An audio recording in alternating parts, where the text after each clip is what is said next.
I'm getting ready to install my Weller Racing machine Sheave. And this is for you, Corey.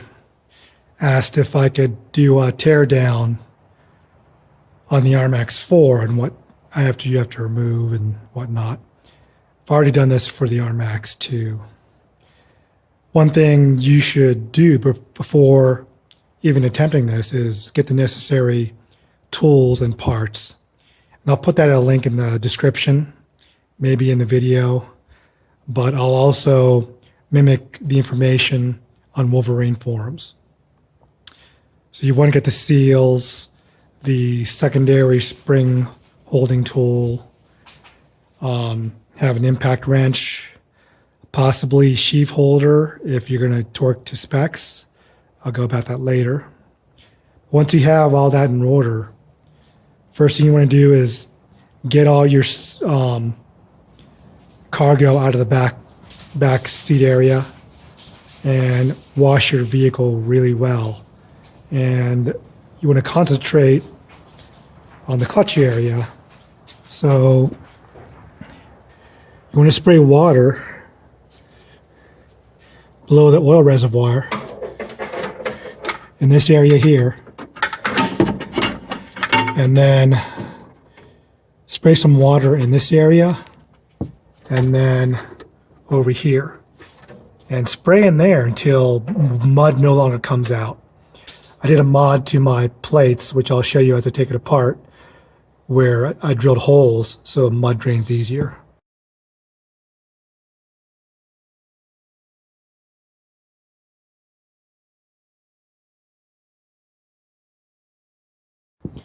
So then you also want to take your side panel off here, and just to show you how easy, without getting in the way of my light, I have 3 push pins that I've installed some silicone tubing on, and there's a bolt back here which I don't have installed, and I actually cut the ear off so I don't have to mess with it on this plastic. But this is how easy my side panel comes off. So once you have that off, you want to spray water all in here and get back into these nooks and crannies. You can see I've already done mine and it's pretty clean. You'll see a little bit of mud back there, but mud really accumulates in that area and you want to get it out of this area as well, because you're going to drop some bolts and trying to fish them out of the mud is a pain. So clean this area out real well. And you can see, you can get your belly. A lot of guys complain, man, how do I get the mud out? Well, this is how you do it. You access this area, and you get a large portion of the mud from the top of your belly pan by spraying in this area. And you can also spray forward here. Get a lot out there. Okay. So once you clean that all out, let's get to removing the panels. Okay, so in no particular order, you want to remove the seat and the engine bonnet. The engine bonnet has these push pins that go in here. There's a total of 5, 2 on each side and 1 in the center. Once you have those out, you lift the bonnet up and get it out of the way. And next we want to take the seat out.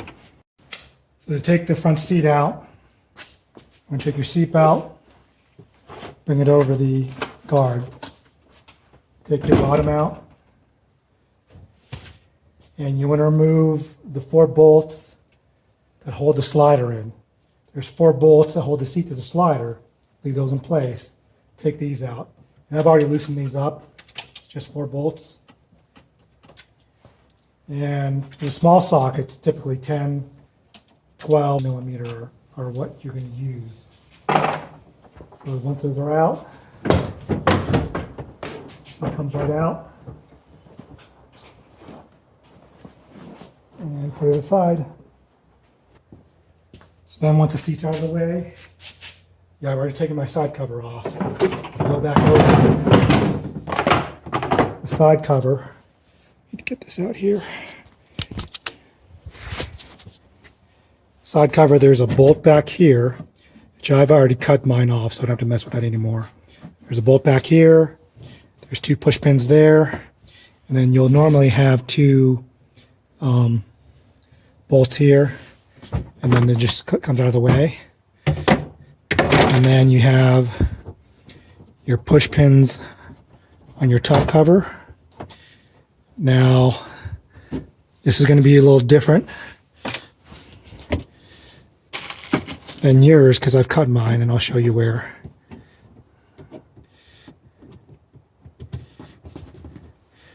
You want to remove all these push pins from here back.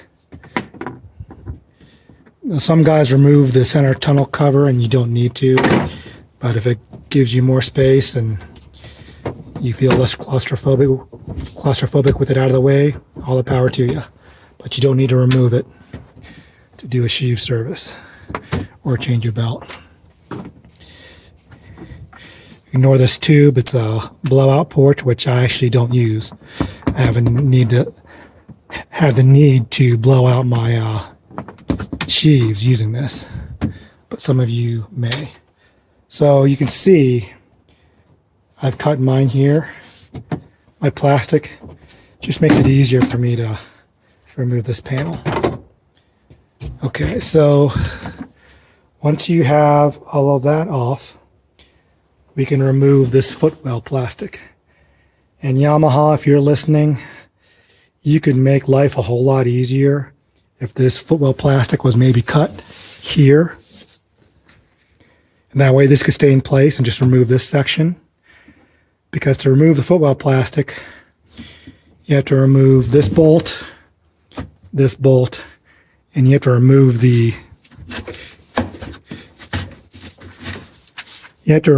this door striker, which having to remove this door striker is kind of a pain. There's 2 bolts there. All these little things make it a pain. And then also, there's a bolt there, there's a bolt there, 2 bolts right there, and then at the back, those 2 top bolts. So I'll go ahead and remove that. Just forgot to mention, in addition to the door striker, you have to remove this hex head bolt here. So because this door is going to want to always close on you as you're working, I just take a piece of foam, I'll jam it in the bottom here until I get this footwell out, and it'll help keep the door open for you. So let me get to these bolts. So once again, you have 11 bolts you have to take out. 1, 2, 3, 4, 5, 6, 7, 8, 9, and 2 in the back at the top of the guard. So then, getting this out can be kind of a yoga exercise. Keep in mind, this is easier on mine because I've cut this front piece off. So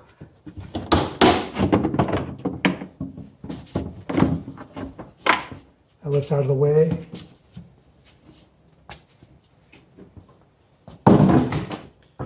And now you have the open footwell. Next, we're going to remove this piece right here, which I believe are 2 12mm bolts. You have the rear footwell plastic out. You have to remove the seat belt bracket, or the seat bracket, I'm sorry. There's a bolt here. There's 2 bolts down there. And then there's a bolt up front there. So you have to remove those 4 bolts. Now, Yamaha engineers, once again, if you're listening, if you could redesign this seat bracket to where only this seat belt part had to be removed and was bolted on closer, this seat belt, this piece could stay intact, at least for changing the belt. Or just make it easier to access or remove. It's just a pain to remove 4 bolts for this bracket. Also, guys, you're going to have to undo these clips.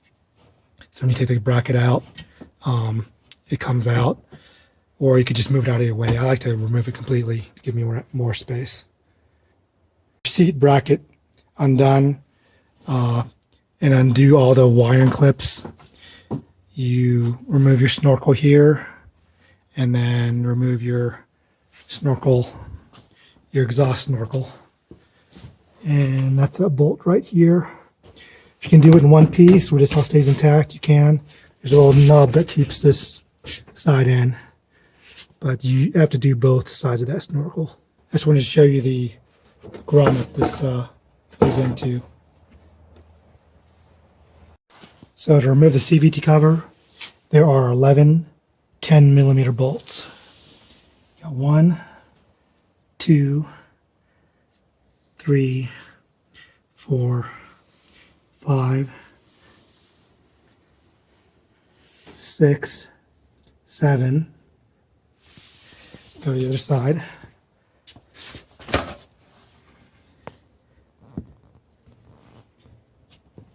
8, 9, 10, 11. And you're going to have to use various extensions and a